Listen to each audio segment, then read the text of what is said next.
Hello and welcome my dear friends to UPSC mindset with Veer. साथियों, बहुत सारे aspirants को ये पता नहीं होता कि हमें मेंस कैसे लिखना है या हमें यूपीएससी के लिए आंसर्स को कैसे फ्रेम करना है और यूपीएससी का जनरली डिमांड क्या रहता है from the aspirants in the mains answer writings.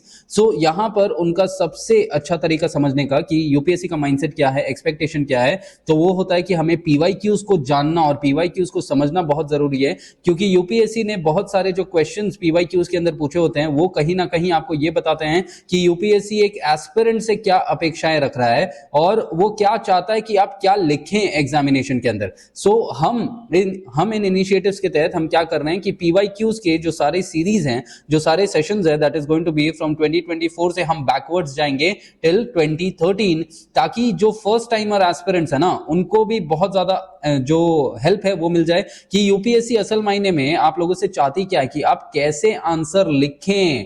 And ये जो सीरीज है ये कहीं ना कहीं आपकी बहुत ज्यादा मदद करेगी। सो यहां पर आइए सबसे पहले शुरुआत कर देते हैं कि यूपीएससी का जो 2024 का सबसे पहला क्वेश्चन है इन द जीएस 1। साथियों, हम मेजरली जीएस 1 को सबसे पहले डिस्कस करेंगे एंड जब ये पूरा क्रोनोलॉजी खत्म हो जाएगा then will come up with the another subjects. But यहां पर हम बीच बीच में क्या करेंगे कि बहुत सारे थीमेटिक लेवल पे जो क्वेश्चंस है ना उसे हम समझेंगे। बहुत सारे जो यूपीएससी के जो रिपीटेड थीम्स होते हैं उसके लिए भी मैं एक अलग सा सेशन कंडक्ट करूंगा, उसके अंदर मैं बताऊंगा। यहां पर हमारा एजेंडा क्या रहेगा साथियों कि हम इन सेशंस के अंदर क्या सीखेंगे। सबसे पहले तो यूपीएससी का माइंडसेट क्या है, आप कैसे अपने मार्क्स को मैक्सिमाइज कर सकते हो, देन आप आंसर्स के अंदर क्या लिखा जाए वो चीज आपको पता होगी, और 7 मिनट के अंदर आप आंसर के बारे में ब्रेनस्टॉर्म करके उसके अंदर इफेक्टिव डायग्राम्स इंक्लूड करके और अलग तरीके से आप कैसे आंसर को लिख सकते हो ताकि आपको मैक्सिमम मार्क्स यहां पे मिले। आप ये चीज सीखोगे। आप रिपीटेड थीम्स के ऊपर जो कंटेंट है ना, ये आंसर जो मैं यहां पे लिख रहा हूं आपके लिए ये रेडीमेड आपका कंटेंट है कि अगर अगली बार यूपीएससी ने ऐसा कुछ रिपीट किया तो you have a readymade content base ready, और आपको वहां पर इन 7 मिनटों के अंदर इतना ज्यादा सोचने की जरूरत नहीं पड़ेगी, आप सीधा सीधा आंसर वहां पे लिख सकते हैं। अब सबसे पहले अब यहां पे डिस्कस करें कि underline the changes in the field of the society and economy from the Rig Veda to the later Vedic period. साथियों, हमेशा से हमें लगता है कि यूपीएससी मेंस के अंदर एंशिएंट हिस्ट्री को नहीं पूछेगा, लेकिन यहां पर यूपीएससी ने कल्चर को कनेक्ट करके यहां पर ancient Indian history that is वैदिक एज के बारे में पूछ लिया है। और कल्चर को कनेक्ट करके मतलब क्या, सोशियो इकोनॉमिक सिनारियो। अब ये जो सोशियो इकोनॉमिक होता है ना कि हमें उनके सोसाइटी के बारे में भी बात करना है और इन सोसाइटी से संबंधित जो इकोनॉमिक सिनारियो है उसके बारे में भी बात करना है। अब सबसे पहले हमें क्वेश्चन को देखते ही हमें क्या करना होता है कि हमें समझना होता है क्वेश्चन को पढ़ के कि भाई जो क्वेश्चन का मेन डिमांड क्या है वो हमें जानना पड़ेगा। देन उसके बाद क्वेश्चन का डिमांड जानने के बाद इसका स्ट्रक्चर क्या होगा, देन हमें वो जानना पड़ेगा, और फिर इसके बाद आपका बनेगा कंटेंट। क्योंकि आप बगैर डिमांड और बगैर स्ट्रक्चर के अगर बस सीधा कंटेंट लिख दोगे तो आपको मिलेंगे सिर्फ 0.25, जो कि कहीं ना कहीं बहुत ज्यादा आपके लिए डिजास्टर होगा। तो सबसे पहले यही चीज को एक बार समझा जाए कि यहां पर क्वेश्चन का डिमांड क्या है। क्वेश्चन डिमांड के तहत क्या बोल रही है कि भाई हमें जो है ना जो भी चेंजेस हुए हैं in the field of society and economy later Veda और ऋग वेदा और लेटर वेदा के बीच में, वो हमें बात करनी है। मतलब हमें यहां पर ट्रांजिशन के बारे में बात करना है from the Rig Veda to later Veda in the context of society and the economy, कि मतलब क्या चीजें ऋग वेदा के सोसाइटी में थी और क्या चीजें लेटर वेदा के सोसाइटी में थी, क्या चीजें ऋग वेदा के इकोनॉमी में थी और क्या चीजें लेटर वेदा के इकोनॉमी में थी। और हमें ना ही सिर्फ इतना मेंशन करना है बट हमें ये चेंजेस कैसे हुए उसके बारे में भी बात करनी है, क्योंकि बहुत सारे एस्पिरेंट जो हैं वो यहाँ पे सीधा ही लिख देंगे कि अच्छा चलो सोसाइटी जो है वो किस हिसाब से यहाँ पे बना देंगे। They will generally make it कि यहाँ पे सोसाइटी, ठीक है, यहाँ पे ऋग वेदा और यहाँ पर लेटर वेदा, और ऐसे करके इनका सोसाइटी ऐसे था, इनका सोसाइटी ऐसे था, तो बस यही लिख देंगे। बट ये आप लिखोगे तो आपको मार्क्स तो मिलेंगे, लेकिन वो जो एक्स्ट्रा ऑर्डिनरी एज मार्क्स जो होते हैं ना, जो जिसके अंदर आपको 1 मार्क हर एक क्वेश्चन के अंदर एक्स्ट्रा मिलता है, वो नहीं मिलेगा, जिसके वजह से आप बस एक एवरेज आंसर ही लिख पाओगे एंड आप मार्क्स को मैक्सिमाइज नहीं कर पाओगे। बट यहां पर क्या होगा कि बस थोड़ा सा इसको अगर हम समझ ले कि भाई हमें चेंजेस को कैसे करना, मतलब इस आंसर को कैसे लिखना है, तो उसके अंदर हमें मेजर फोकस किसके ऊपर करना है, चेंजेस के ऊपर, कि कैसे ये जो ट्रांजिशन, ठीक है, ये ऋग वेदा से लेटर वेदा का ट्रांजिशन जो है वो कैसे हुआ। अब यहां पर आपको ये चीज देखना है कि अब इस आंसर का डिमांड हम समझ चुके हैं। डिमांड के बाद जब हम स्ट्रक्चर की बात करें तो एक स्ट्रक्चर तो ये हो जाएगा कि पहले सोसाइटी लिख लिया, फिर उसके बाद इकोनॉमी के अंदर ही इसी प्रकार से लिख लिया दोनों का, और फिर कंक्लूड कर दिया। अब यहां पे स्ट्रक्चर की अगर मैं बात करूं तो स्ट्रक्चर के अंदर साथियों समझिए क्या होता है स्ट्रक्चर, कि स्ट्रक्चर में सबसे पहले तो आप इंट्रोडक्शन लिखेंगे, ये आपको पता ही है। इंट्रोडक्शन के बाद आएगा बॉडी, एंड बॉडी के बाद आएगा कंक्लूजन। अब हमेशा याद रखिए कि जब भी 10 मार्कर का सवाल होता है तो आप सीधा इसी के ऊपर ही टिके रहें, क्योंकि जब 15 मार्कर का सवाल होगा ना तब बीच बीच में हम कुछ तो भी इनोवेटिव चीजें लाएंगे ताकि हमें ज्यादा मार्क्स मिल सके। बस 10 मार्क हैं और 10 मार्क के लिए सिर्फ 2 पन्ने हैं, तो इसको हमें इफेक्टिवली भरना है, क्योंकि वर्ड्स भी हमको लिमिटेड लेवल पे लिखने हैं और पन्ने भी लिमिटेड मिलते हैं। सो इंट्रोडक्शन हम यहाँ पे क्वेश्चन के डिमांड को कभी भी एड्रेस करते हुए लिखेंगे, क्योंकि अगर हम क्वेश्चन के डिमांड को भटक गए तो कहीं ना कहीं दिक्कत हो जाएगी। और मैं हमेशा एक बात बोलता हूं कि जो भी क्वेश्चन है ना उसे अपना लवर समझो और लवर के डिमांड को समझो। अगर आप लवर के डिमांड को नहीं समझोगे तो लवर क्या कर देगी, लवर विल लीव यू।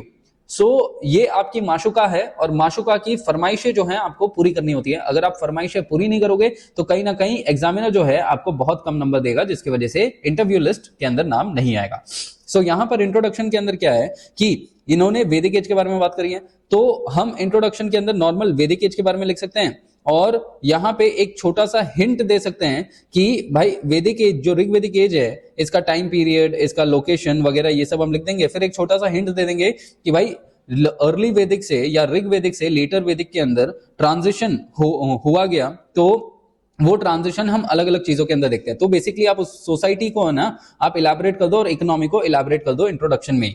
मतलब एग्जामिनर को ये हिंट दे दो कि भाई सोसाइटी के अंदर मैं ये चीजें बातें करने वाला हूं और वो चीजें करने वाला हूं। क्योंकि इंट्रोडक्शन होता क्या है जनरली, इंट्रोडक्शन वही होता है ना कि आप एक हिंट देते हो सामने वाले को कि भाई मैं मेरे कंटेंट के अंदर मैं इस बारे में बात करने वाला हूं।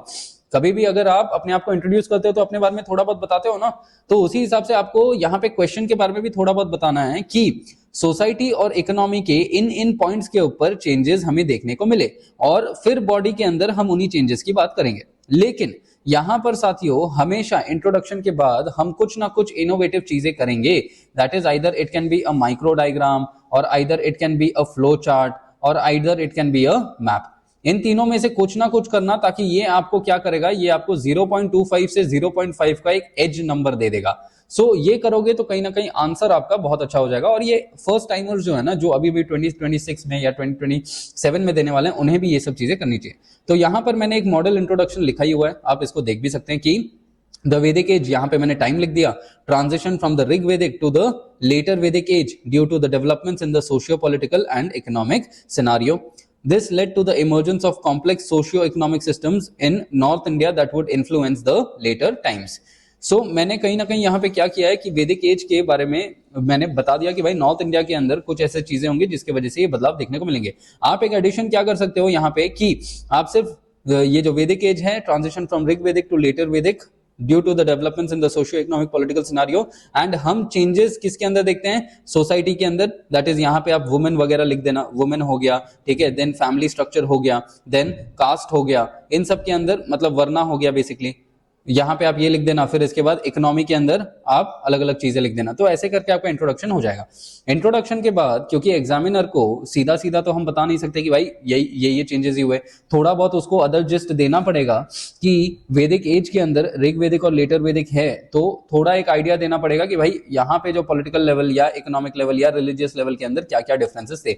या आप बस यहाँ पे क्या कर सकते हो कि जो आपका जिस्ट है ना, मतलब यहाँ पे आप क्या कर देना, आइदर यहाँ पे आप लिटरेचर के बेसिस पे लिख देना कि यहाँ पे ऋग्वेदा सिर्फ बना, ठीक है, एंड यहाँ पे लेटर वेदा बना। देन इसके बाद यहाँ पे जो 1000 BC के अंदर आयरन डेवलप हुआ, आयरन फाउंड हुआ, उसके वजह से जो सोशियो इकोनॉमिक सिनारियो है वो पूरा जाके यहाँ पर चेंज होता है, वो जाके यहाँ पर पूरा चेंज होता है। सो यहाँ पे क्या होगा, यहाँ पे क्या होगा कि there is going to be the particular aspect of, there is going to be the particular aspect of this, when we talk on this, इसको क्या बोलते हैं अपने, yes. So आप जो है आप जनरली इस पूरे सिचुएशन को आप यहाँ पे कर सकते हो। Now when we talk on this whole scenario, ठीक है, तो इंट्रोडक्शन हो गया, then there is going to be the main, यहाँ पे आप एक माइक्रो डायग्राम बना सकते हो, या आप है ना यहाँ पर मैप भी बना सकते हो, मैप, ठीक है, यहाँ पे मैंने लिखा ही हुआ है, या आप इसको फ्लो चार्ट भी बना सकते हो कि फ्लो चार्ट मतलब कैसा कि जो भी आपका कंटेंट है ना, वो कंटेंट को आप बस फ्लो चार्ट में इनको एक आइडिया दे दो कि जो सोसाइटी था, सोसाइटी कैसे वर्ना सिस्टम के इमर्जेंस के बाद यहां पर then it is going to lead to the discrimination, then it is going to lead to the patriarchy. And उसी तरीके से यहां पर इकोनॉमी के अंदर क्या फ्लो चार्ट बनेगा कि इनिशियली पेस्टोरल लाइफ था, देन एग्रीकल्चर आया, देन सेडेंटरी लाइफ आया, देन सेडेंटरी के बाद ट्रेड एंड कॉमर्स डेवलप हुआ, ठीक है, देन सेडेंटरी के बाद ट्रेड एंड कॉमर्स डेवलप हुआ, then accordingly there is going to be the whole scenario of, then sedentary के बाद there is going to be the whole scenario of this this particular aspect of flow chart, ठीक है। तो आप इसको आप generally इसको कर सकते हो। Now when we talk about the body, okay, so body के अंदर हम क्या देखेंगे कि हम सीधा मेन पॉइंट के ऊपर हिट करेंगे। मेन पॉइंट क्या रहेगा कि सबसे पहले हम सोसाइटी के बारे में सीधा लिखेंगे।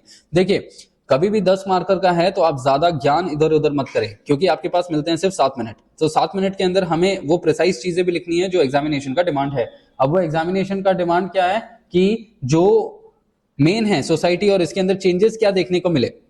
मैंने एक तो तरीका आपको बताया कि आप सीधा इस तरीके से टैबुलर फॉर्मेट में आप लिख सकते हैं कि भाई सोसाइटी का क्या है एंड देन उसके बाद इकोनॉमी का क्या है, ठीक है। After that there is going to be the particular aspect that there is एक नया तरीका है कि आप ट्रांजिशंस इन द सोसाइटी के अंदर आपने एक मेन टॉपिक लिख दिया और मेन टॉपिक लिखने के बाद ऋग वेदा के अंदर क्या था और लेटर वेदा के अंदर क्या था।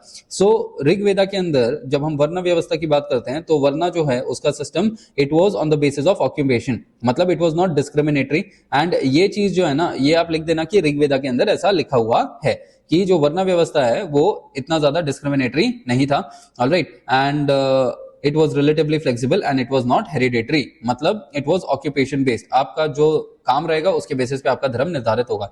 whereas later वैदिक एज में ये hereditary हो गया एंड यहाँ पे कहीं ना कहीं जो शूद्रा का इमर्जेंस है वो उभर के आया।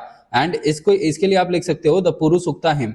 आपको हर एक इसके अंदर एग्जाम्पल लिखने हैं साथियों, ये याद रखना, पुरुषुक्ता हिम इन द ऋग्वेदा का 10th मंडला, ऑलराइट। आपको ये चीजें लिखनी है। आपको मैंने यहां पर नहीं लिखा है क्योंकि मेरे को ये एक्सप्लेन करना था इसके लिए। सेकंड जो एस्पेक्ट आ जाएगा that is going to be the status of women के अंदर हमें क्या बदलाव देखने को मिला in the society. Rigvedic women का जो है they are going to have higher status, they are going to participate in assemblies. अब असेंबलीज के अंदर आप यहाँ पे सभा एंड समिति लिख देना, okay. They also compose hymns, okay, इन्होंने हिम्स भी कंपोज किया। एंड यहाँ पे ब्रैकेट में आप लिख देना अपाला, घोषा, लोपामुद्रा, ठीक है। ये जो 4 फेमस फीमेल पोएट्स थे उनके बारे में लिख देना। हमेशा एग्जांपल्स लिखें, जस्टिफाई करें। They had access to education, या आप दे कंपोज्ड हिम्स ब्रैकेट में Apala, Ghosha, and then which can be understood that they had access to education. But later Vedic age में क्या हो गया कि there was patriarchal control, there was negative context of patriarchy जो यहाँ पे बढ़ा, and they are going to lose access to the assemblies, that is sabhas and samitis, and they are going to not participate in the important rituals, okay. So ये एक चीज हो जाएगा। और फिर गोत्रा सिस्टम जब इमर्ज हो गया, so it furthermore regulated marriages, जो कि ऋग्वेदिक टाइम पीरियड पे इतना ज्यादा मैरिजेस जो है वो रेगुलेट नहीं किया जाता था। इसके अलावा फैमिली स्ट्रक्चर के अंदर आप बात कर सकते हो कि जनरली ऋग्वेदा के अंदर जो था, जना was the basic unit of family, okay, and this was headed by the patriarch, that is the man of the house, but he also respected the female's decision. This was the general aspect. But later Vedic के as के अंदर joint family आया, जिसके अंदर it was that man became much more powerful and the women's respect and the freedom it got diluted. यहाँ पे आप ये चीज लिख सकते हो, family structure it became much more religion oriented and जिसके वजह से डिस्क्रिमिनेशन और ज्यादा बढ़ गया। यहाँ पर ऊपर से आप डिस्क्रिमिनेशन में लिख सकते हो कि जो ब्राह्मणिकल कम्युनिटी है it became more strong in the later Vedic age because of the ritualistic lifestyle। यहाँ पर आप ये चीज लिख सकते हो क्योंकि ये सब चीजें साथियों आपने प्रीलिम्स के अंदर पढ़ाई है। Then shift in religious practices, जो एंशंट जो ऋग्वेदिक टाइम पीरियड पे था, prayer was the norm of the society, जहां पर वो भाईचारा, मेडिटेशन एंड इकट्ठे होते थे, कम्युनिटी रिचुअल्स करते थे। बट लेटर वैदिक एज के अंदर क्या हो गया कि यही चीज हम देख रहे हैं कि मच मोर रिचुअलिस्टिक होने वाला है, और रिचुअलिस्टिक होगा तो यहाँ पे again there is going to be a domination of the Brahmanical community. तो आइदर आप 4, 4 और 5 को मर्ज कर सकते हैं। तो मैंने यहाँ पे टोटल 7 पॉइंट लिखे हैं, आप इसको 4 से 5 में खत्म कर सकते हैं क्योंकि इतने पन्ने भरेंगे नहीं अपने, इतने पन्ने होंगे नहीं अपने पास कि अपने भरे। देन यहाँ पे वे ऑफ लाइफ जो है यहाँ पर वो बदल जाएगा, क्योंकि अर्लियर टाइम पीरियड पे they had chill way of life, कहीं ना कहीं आप ये चीज बोल सकते हो। एंड यहाँ पर they did not have that much of ambition and all, and they are just going to live a country side living, उस तरीके से था। But in the later on time period values कहीं ना कहीं इरोड हो गए, क्योंकि यहाँ पे मटेरियलिज्म जो है वो बहुत ज्यादा बढ़ गया।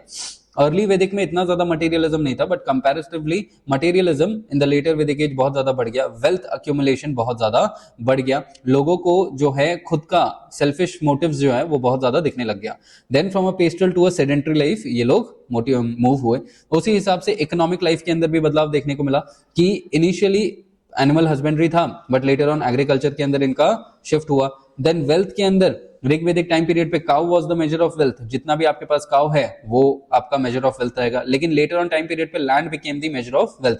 ये कहीं ना कहीं इसने और ज्यादा डिस्क्रिमिनेशन क्रिएट किया, जहां पर एक लैंडेड क्लास उभर के आया, और जो लैंडेड क्लास नहीं था they were less powerful, okay, they were the oppressed section. And कहीं ना कहीं ये जो वर्ना सिस्टम है ना, इसके वजह से और ज्यादा प्रोत्साहित इसको किया गया। Next is emergence of various crafts and knowledge of metallurgy, क्योंकि आयरन पाया गया था। तो यहाँ पर आप एक फ्लो चार्ट बना सकते हैं कि आयरन के वजह से यहाँ पे क्राफ्ट्स क्रिएट होके आए। आयरन ने कहीं ना कहीं एग्रीकल्चर के अंदर भी हेल्प किया, जिसके वजह से एग्रीकल्चरल सरप्लस क्रिएट हुआ। एग्रीकल्चरल सरप्लस के बाद इसको ट्रेड किया गया, ट्रेड होने के बाद वेल्थ जो है वो अक्यूमुलेट हुआ। एंड यहाँ पर there is going to be the agriculture की वजह से land became important, so there is going to be lead to increase in land capture and land grabbing. इसके बाद barter system Rigvedic time period पे था, लेकिन लेटर ऑन टाइम पे trade and commerce develop हुआ, और इसका मेन अंडरस्टैंडिंग हमें निष्का से प्राप्त होता है। एंड ऋग्वेदिक टाइम पीरियड पे there was no taxes and subsistent economy, लेकिन लेटर वैदिक टाइम पीरियड पे हम देखते हैं कि भाई टैक्सेशन इमर्ज हुआ है और सरप्लस इकोनॉमी इमर्ज हुआ है, और यहां से आप ट्रेड एंड कॉमर्स कर सकते हो। यहां पर हमने क्या किया है कि अलग अलग पॉइंटर्स, साथियों याद रखना, आप पॉइंटर्स में लिखोगे तो वो ज्यादा इंटरप्रेटेबल होगा।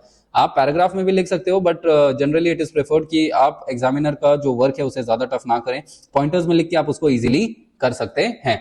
Now when we talk on the conclusion, मैंने यहाँ पे कंक्लूजन नहीं लिखा है, वो मैंने आप लोगों के लिए छोड़ा है। Underline the changes in the society and economy. यहाँ पर कहीं ना कहीं आप थोड़ा एक फ्यूचरिस्टिक टाइप ऑफ जो कंक्लूजन है उसको आप लिख सकते हो, कि जो कंक्लूजन है, alright, it can be in the context that कि कैसे ये जो चेंजेस थे वो आगे आने वाले सिस्टम्स को इन्फ्लुएंस करेंगे, और आगे आने वाले समय पे इन चीजों के वजह से आज का जो सोसाइटी है वो कहीं ना कहीं प्रिवेल करेगा। Like that what you can do is you can create this whole particular the conclusion here, so that way your answer is going to be complete. इसी हिसाब से साथियों then we'll end this particular session, and I'll thank every one of you for watching me and for watching Mindset with Veer. साथियों इस session के साथ आप अपने आप को improve करें, alright, and her rose we'll come up with the PYQ series। अपने जितने भी दोस्त हैं आप उनके साथ ये जरूर शेयर करें, और आपका प्यार हमारे लिए बहुत ज्यादा महत्वपूर्ण है। Do like, share and subscribe, and I'll see you up in the next session. Thank you my dear friends, take good care of yourselves and all the best.